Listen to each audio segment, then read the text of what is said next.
Cut strips from the top of the paper bag down into the center. Open up the bag and twist it in the middle.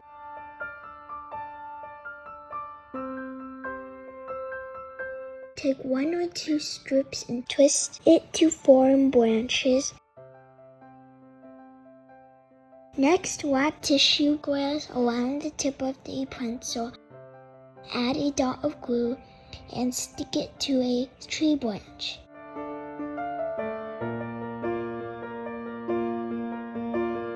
Add some leaves. Spring is in full bloom.